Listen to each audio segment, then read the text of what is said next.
서울 옥탑방의 작은 창문으로 스며드는 오후 햇살이 이서윤의 그림 위에 떨어졌다. 28세의 그녀는 낡은 책상 앞에 앉아 색연필을 굴리며 패션 일러스트를 완성하고 있었다. 벽면 가득 붙어있는 홀로그램 스티커들이 빛을 받아 반짝였다. 어린 시절부터 모아온 예쁜 것들이었다. 서윤은 잠시 손을 멈추고 방을 둘러보았다. 헌 책방에서 주워온 액자 속 명화들, 달콤한 향기를 풍기는 바닐라 캔들, 분홍색 쿠션들로 가득한 이 공간은 그녀만의 안식처였다. 월세 35만 원짜리 옥탑방이지만 소녀적 감성으로 채워놓으니 꽤 아늑했다. 그림을 마저 그리던 서윤의 눈가에 잠깐 그림자가 스쳤다. 13년 전 기억이 불쑥 올라왔다. 2012년 15살이었던 그때. 이건호 회장의 큰 집 거실에서 가족 사진을 찍던 날이었다.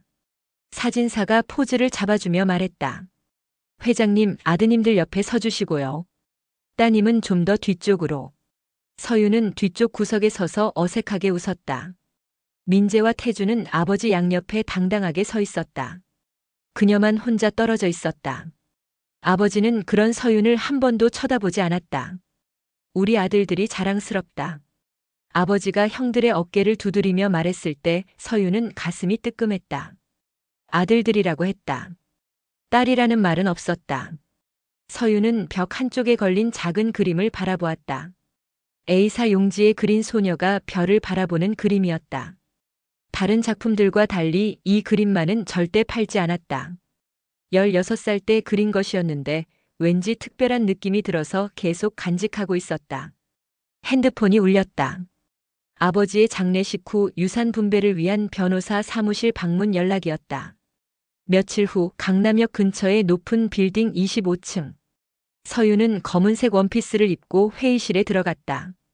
이미 민재와 태준이 앉아 있었다. 늦었네. 민재가 짧게 말했다. 변호사가 두꺼운 파일을 펼쳤다. 장남 이민재 씨께는 국내 패션 브랜드 엘레강스 지분 51%와 여의도 오피스 빌딩 소유권을 유산으로 남깁니다. 민재가 고개를 끄덕였다.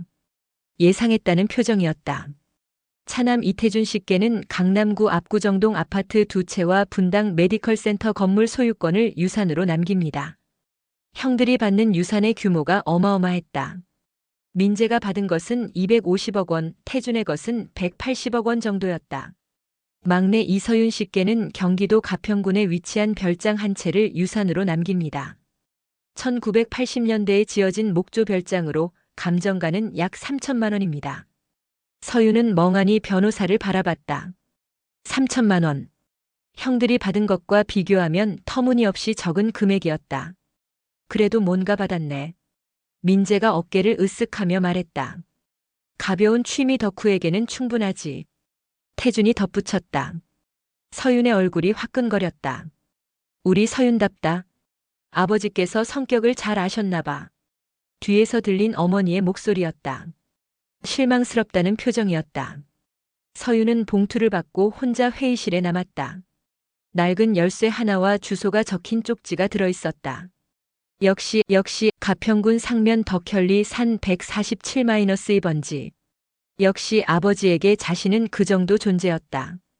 서윤은 씁쓸한 미소를 지으며 집으로 돌아갔다. 주말 오후 서윤은 대학 동기인 유소희와 함께 가평으로 향하는 버스에 몸을 맡겼다. 26세의 소희는 밝은 성격으로 서윤의 마음을 달래주는 유일한 친구였다. 3천만 원이면 서울 전세금의 10분의 1도 안 돼. 아버지가 나를 얼마나 하찮게 생각했는지 알 수 있지. 서윤이 창밖을 바라보며 한숨을 쉬었다. 그래도 서윤아, 내가 받은 게 있다는 것만으로도 의미가 있을 수도 있어. 너의 그림이 세상에 빛날 날이 올 거야. 소희가 서윤의 손을 잡으며 위로했다. 버스에서 내려 산길을 30분쯤 걸었다. 울창한 소나무 숲 사이로 낡은 목조 별장이 모습을 드러냈다. 페인트가 벗겨진 외벽과 삐걱거리는 계단이 세월의 흔적을 보여주고 있었지만 공기는 맑았고 새소리가 들렸다. 서윤이 열쇠로 문을 열자 삐걱 소리가 났다. 안쪽은 생각보다 넓었다. 먼지가 쌓여있긴 했지만 가구들은 제법 괜찮았다. 서윤은 벽면을 살펴봤다. 목재 벽에는 여기저기 작은 흠집들이 있었다. 그런데 한 구석에서 이상한 것을 발견했다. 희미하게 연필로 쓴 듯한 글씨가 있었다. 비 올 때, 창가이, 달을. 서윤이 중얼거리며 글씨를 따라 읽었다. 나머지 부분은 너무 흐릿해서 알아볼 수 없었다. 누가 낙서한 건가? 소희가 어깨를 으쓱했지만 서윤은 왠지 그 글씨에 시선을 뗄 수 없었다. 시적인 표현이었다. 단순한 낙서치고는 뭔가 특별했다. 해가 지고 촛불을 켜며 시간을 보낸 후 서윤은 다음에 비 오는 날 다시 와봐야겠다고 혼잣말했다. 왠지 그렇게 해야 할 것 같은 느낌이 들었다. 일주일 후 서울에 큰 비가 내렸다. 서윤은 충동적으로 가방을 챙기고 다시 별장으로 향했다. 비가 억수같이 쏟아지는 중이었지만 멈출 수 없었다. 별장에 도착해 흠뻑 젖은 채로 들어간 서윤은 손전등을 켜고 낙서가 있는 벽으로 갔다. 빗소리가 창문을 두드리고 있었고 구름 사이로 달빛이 새어나왔다. 순간 서윤의 눈이 커졌다. 달빛이 벽면을 비추자 이전에 보지 못했던 글씨들이 선명하게 드러났다. 창가의 달을 보면 지층 속 열쇠가 빛난다. 북쪽 벽 세 번째 줄 느슨한 벽돌을 찾아라. 서윤의 심장이 뛰기 시작했다. 이건 단순한 낙서가 아니었다. 그녀는 손전등을 들고 북쪽 벽을 확인했다. 세 번째 줄을 세어보며 하나씩 만져보니 다섯 번째 벽돌이 느슨했다. 조심스럽게 벽돌을 빼내자 뒤쪽에 작은 구멍이 있었고 손바닥만 한 크기의 낡은 철상자가 나왔다. 상자를 열자 작은 열쇠와 종이 쪽지가 들어있었다. 서윤아, 내가 이 글을 읽고 있다면 나의 진심이 전해진 것이다. 이 열쇠는 너에게 주고 싶었던 진짜 선물의 열쇠다. 시내 제일은행 VIP 라운지 302호 금고. 너만이 열 수 있다. 내가 당신에게 믿는다는 증표다. 아버지의 글씨였다. 서윤은 눈물이 날 것 같았다. 평생 무관심했다고 생각했던 아버지가 사실은 그녀를 보고 있었던 것이다. 해시태그 3챕터 금고의 유산과 변화하는 시선들.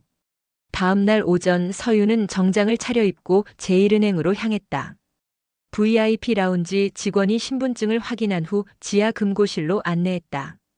열쇠 2개가 모두 있어야 열립니다. 직원의 설명에 따라 서윤이 작은 열쇠를 넣고 돌리자 딸깍 소리가 났다. 금고문이 열렸다. 안에는 여러 서류와 상자들이 들어있었다. 가장 위에 있는 봉투를 집어보니 서윤의 이름이 쓰여 있었다. 주식 증서였다. 삼성전자, 네이버, 카카오 등 대기업 주식들이 상당량 들어있었다. 이게 뭐지? 주식 증서 뒤에는 예술품 소장증이 있었다. 피카소, 모네 등 유명 화가들의 작품 소장권이었다. 마지막에는 통장이 있었는데 잔고가 150억 원이었다. 서윤은 다리가 풀렸다.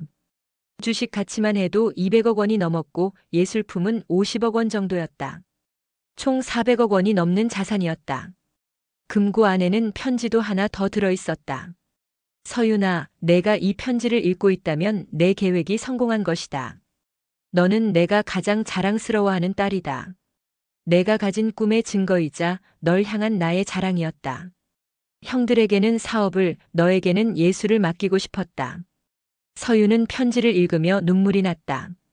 아버지가 자신을 사랑했다는 것을 이제야 알았다. 그런데 이때 갑자기 금고실에 경보가 울렸다. 보안 시스템 오작동이었지만 서윤은 누군가 자신을 감시하고 있는 건 아닌지 불안했다. 서둘러 서류들을 가방에 넣고 나왔다. 며칠 후부터 이상한 일들이 연달아 일어났다. 민재에게서 전화가 왔다. 서윤아, 별장은 잘 관리하고 있어? 혹시 개발 계획이 있다던데 우리가 같이 관리해볼까? 태준도 비슷한 제안을 했다. 평소 자신에게 관심도 없던 형들이 갑자기 왜 이런 말을 하는지 의아했다. 카페에서 일을 하고 있을 때는 정장을 입은 중년 남성이 다가왔다. 대한개발 김 과장입니다. 가평 별장 땅을 시세보다 30% 높게 매입하고 싶어요. 서윤이 거절하자 김 과장은 한 번 더 생각해보라며 명함을 남겼다. 그런데 집으로 돌아가는 길에 또 다른 만남이 기다리고 있었다. 잘생긴 남성이 그녀를 불러 세웠다. 혹시 이서윤 일러스트레이터 맞으세요? 저는 조민혁이라고 합니다. 패션 디자이너예요.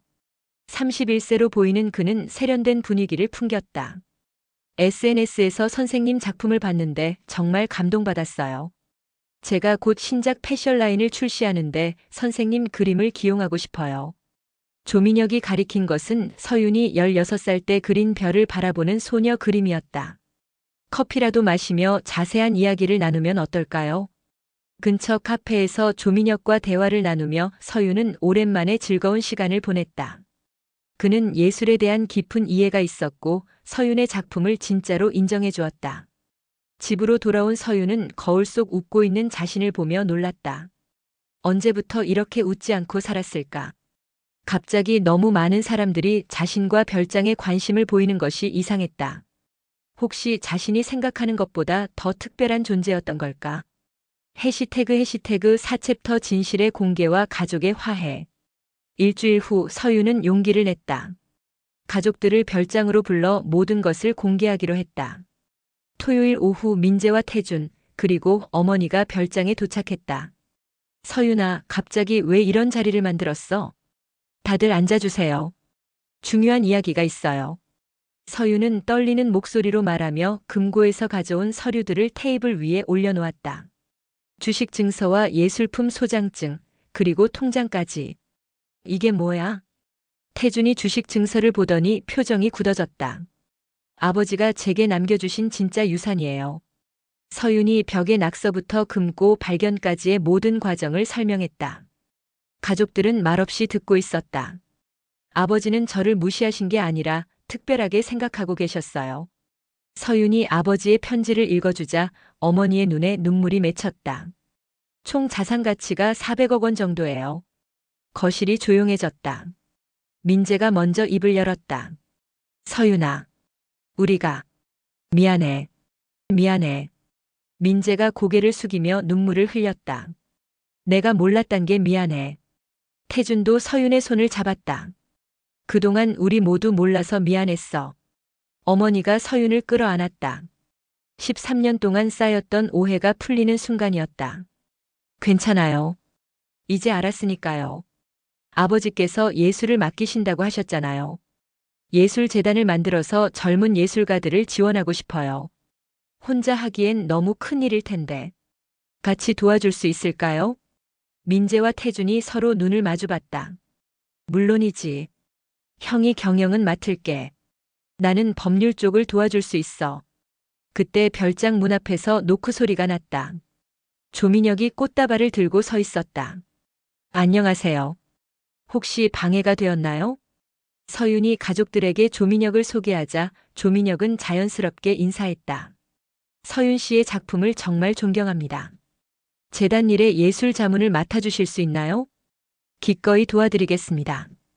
해가 지며 가족들과 조민혁이 함께 별장 앞마당에서 화목한 시간을 보냈다. 서윤은 벽의 낙서를 다시 바라봤다. 아버지의 사랑이 담긴 그 메시지가 결국 가족을 하나로 만들어 주었다. 3개월 후 서울 강남의 한 빌딩에서 이건호 예술재단 개소식이 열렸다. 서윤은 하늘색 원피스를 입고 단상에 올랐다.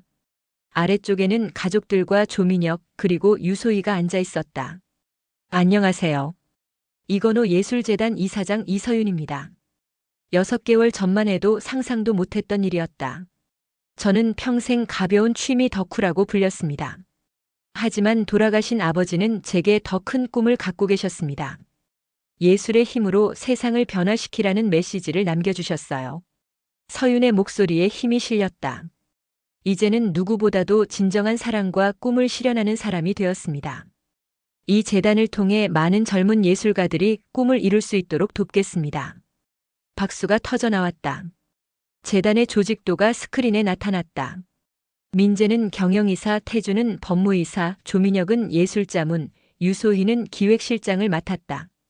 첫 번째 프로젝트는 신진 일러스트레이터 지원 사업입니다. 매년 10명의 젊은 작가를 선발해서 1억 원씩 창작 지원금을 드릴 예정입니다. 청중들이 감탄했다. 개소식 후 가족들과 함께한 저녁 식사에서 민재가 말했다. 서윤아, 정말 자랑스럽다. 우리가 못 알아본 게 미안해. 이제 우리 진짜 가족이 된 것 같아. 어머니가 서윤의 손을 잡으며 말했다. 조민혁이 서윤 옆에 앉아 조용히 말했다. 축하해요. 정말 멋진 시작이에요. 고마워요. 함께 해줘서. 저녁을 마치고 서윤은 혼자 가평 별장에 갔다. 마지막으로 아버지께 감사 인사를 드리고 싶었다. 촛불을 켜고 벽의 낙서 앞에 선 서윤이 조용히 말했다. 아버지 감사해요. 이제 알았어요. 아버지의 사랑을. 창밖으로 달빛이 스며들었다. 그때 뒤에서 발자국 소리가 났다. 조민혁이 서 있었다. 혼자 오셨을 줄 알았어요. 소희에게 들었어요. 둘이 함께 창밖의 달을 바라봤다. 정말 아름답네요. 네. 아버지께서 보여주신 길이에요. 앞으로도 함께 걸어갈 수 있을까요? 조민혁이 조심스럽게 물었다. 서윤은 얼굴이 빨개지며 고개를 끄덕였다. 네. 함께요. 두 사람이 손을 잡았다. 창밖에서 비가 내리기 시작했다. 하지만 이번에는 슬픈 비가 아니었다. 새로운 시작을 알리는 축복의 비였다. 서윤은 16살 때 그린 별을 바라보는 소녀를 떠올렸다. 그때의 소녀가 마침내 자신만의 별을 찾았다. 가족의 사랑, 진정한 친구, 그리고 아름다운 사랑까지. 가벼운 취미 덕후였던 이서윤은 이제 없었다. 대신 자신의 꿈을 당당히 펼치는 예술가 이서윤이 있었다. 대신 비소리와 함께 새로운 이야기가 시작되고 있었다.